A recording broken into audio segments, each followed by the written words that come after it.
Pessoal, prestem atenção. Se for levar para dentro da Bíblia de forma literal, sim, Deus é o próprio diabo. É o diabo, o Deus da Bíblia é o próprio Satanás. Sim, é o mesmo, tá? De forma alguma, claro que não. Me mandaram esse vídeo que eu acabei de passar um trechinho e perguntaram qual a minha opinião. E sinceramente, eu vou dar a minha opinião agora. Por que Deus e o diabo não são a mesma pessoa? Porque Deus é o Criador dos céus e da terra. E o diabo? O diabo, como nós imaginamos, ou como você imagina, ele não existe na realidade. Eu vou explicar para você agora neste vídeo. O Deus que nós conhecemos hoje nem sempre foi conhecido como nós o conhecemos. A Bíblia, ela não foi escrita para você, nem foi escrita para mim. Ela foi escrita para um povo específico. Ela foi escrita para os judeus, ou para os hebreus. E quando ela foi escrita? Popularmente, ela foi escrita depois que o povo de Deus saiu do Egito. No entanto, muitos estudiosos, teólogos renomados, acreditam que ela foi escrita depois do exílio babilônico. Mas vamos tomar por base que ela foi escrita depois da saída do povo do Egito. Durante o tempo que o povo de Deus era escravo no Egito, já se conhecia ou já sabia sobre a existência do mundo, a origem das pessoas. Mas se não existia Bíblia naquela época, como eles conheciam? A civilização sumeriana, a primeira grande civilização do mundo, eles acreditavam em vários deuses. E foram eles que contaram a história da criação do mundo. Está registrado no épico de Gilgamesh. Você pode encontrar PDF para download na internet e ler à vontade. O que eu quero dizer com isso? Que a Bíblia ela foi compilada a partir de algo que já existia. Existe um livro chamado A Dispensação Divina através dos Séculos. É um livro cristão, foi escrito na década de 40, que ele explica que a Bíblia ela foi escrita por tradição oral, com contos e ensinamentos passados de geração para geração verbalmente. Faz sentido. No entanto, os sumérios já tinham uma Bíblia, uma cópia da Bíblia, não a Bíblia que nós conhecemos hoje, mas escritos que explicavam a criação do mundo. E eles acreditavam em vários deuses, e os deuses principais se chamavam Enlil e Enkidu. Enlil e Enkidu, eles eram deuses superiores, e eles eram alimentados por deuses menores. E esses deuses menores, uma certa feita, se cansaram de alimentar esses deuses superiores. Foi daí que se originou o homem. Aí tem aquela história, aquele lance dos Anunnakis, tem o lance dos extraterrestres. Se fala nas pirâmides do Egito, que foi criado por esses deuses, mas tudo isso é mitologia.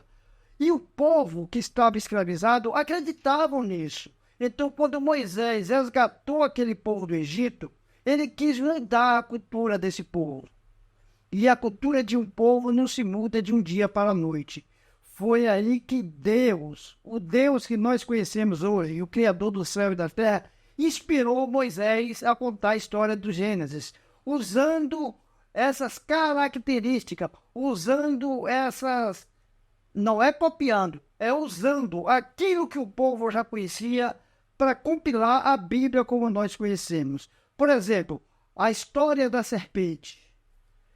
Jamais uma serpente falaria.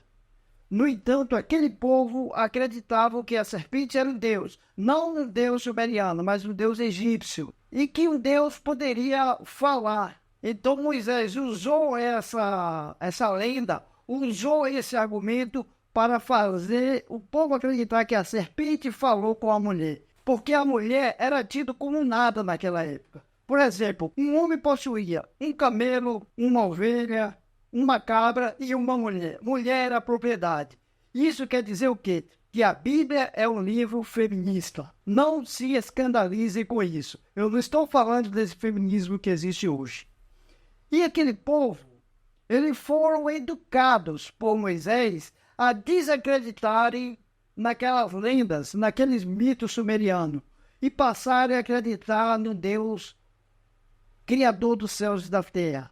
Passaram a ser monoteísta. Só que essa cultura, como eu falei, não muda de uma noite para o dia. Tanto que nós vemos aquele episódio do deserto, quando Moisés subiu no monte, passou lá 40 dias, o povo cá embaixo já tinha criado um Deus para eles adorarem. Porque o ser humano necessita de adorar alguma coisa. Deu para vocês entender como Deus foi criado? Na realidade, Deus não foi criado. Foi Deus que criou todas as coisas. Mas o homem não sabia como era Deus.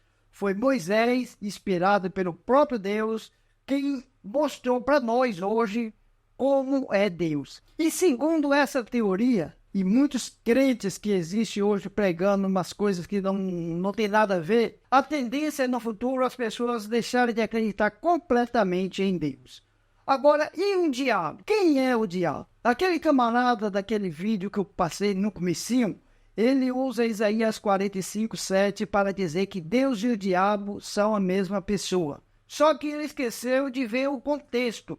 Isaías 45:7 mostra que Deus é o único Senhor. Ele pode criar todas as coisas. Tudo que existe foi Deus que criou, inclusive o diabo. E quando Deus criou o diabo? Gente, o diabo como nós imaginamos, o diabo de chifre, o diabo de tridente, esse não existe. O verdadeiro diabo se chama livre-arbítrio, porque você é capaz de fazer aquilo que você quer. O diabo, na realidade, é um bode expiatório. Alguma coisa que nós criamos para pôr as nossas culpas. Ah, mas Jesus fala do diabo. Jesus menciona o diabo. Jesus é o homem mais sábio do universo. Eu não falei foi, eu falei é. Porque Jesus, ele é eterno. Como Deus, ele é eterno. Então, ele é o mais sábio. E ele já conhecia a tendência humana. Por isso que ele usa o termo diabo. Tudo aquilo que nós não conhecemos, a nossa tendência é inventar um nome ou criar alguma coisa. E foi assim com o diabo. Para aquele povo que saiu do Egito, que não tinha cultura, não tinha estudo, os gêmeos, por exemplo, Esaú e Jacó. Por que foi criada a história de Esaú e Jacó? Porque hoje nós sabemos, a ciência sabe, nós conhecemos gêmeos que nascem dois irmãos iguais. Mas naquela época, quando nascia o gêmeo, até hoje em algumas culturas indígenas é assim, aquele que nasce primeiro é morto, porque acha que era um monstro que se apoderou, entrou na barriga da mãe para matar o outro irmão. E como ele era mais poderoso, ele saiu primeiro. Então aquele que nascesse primeiro seria morto, o segundo vingava. Então foi necessário criar a história de Esaú e Jacó para mostrar que os gêmeos eram duas nações diferentes, eram duas crianças, eram dois povos. Mas essa é uma história para um outro vídeo. E Jesus, sabendo disso, que as pessoas endemonizavam tudo, Jesus usou o termo demônio, ou diabo, mais popularmente, para determinar aquilo que o povo não conhecia. Ah, Neto, mas no livro de Jó fala que Satanás se apresentou a Deus. Deus fez uma reunião e os filhos de Deus se apresentaram a ele e Satanás se apresentou junto. Satanás. Você sabe o que quer dizer Satanás? Satanás é como um acusador, um promotor público. Satanás para os judeus, na religião judaica, não existe diabo. Satanás é um acusador. Ou seja, vamos imaginar que ali fosse um julgamento, onde Deus fosse o juiz. Os filhos de Deus fossem as pessoas que iam apresentar a causa a Deus. E Satanás era o promotor público que estava ali para acusar alguém. E ele acusou a Jó. Ah, mas o Novo Testamento fala muito em diabo. Muitos livros falam em diabo. Vamos prestar atenção em quem escreveu os livros do Novo Testamento. Foram pessoas, com exceção de Lucas e Paulo, foram pessoas que não tinham conhecimento acadêmico. Foram pessoas que não tinham estudos, tipo João, tipo Pedro, que era pescador. Eram pessoas que não tinham conhecimentos acadêmicos. Mas presta atenção no livro de Lucas e nas cartas paulinas. Se menciona diabo.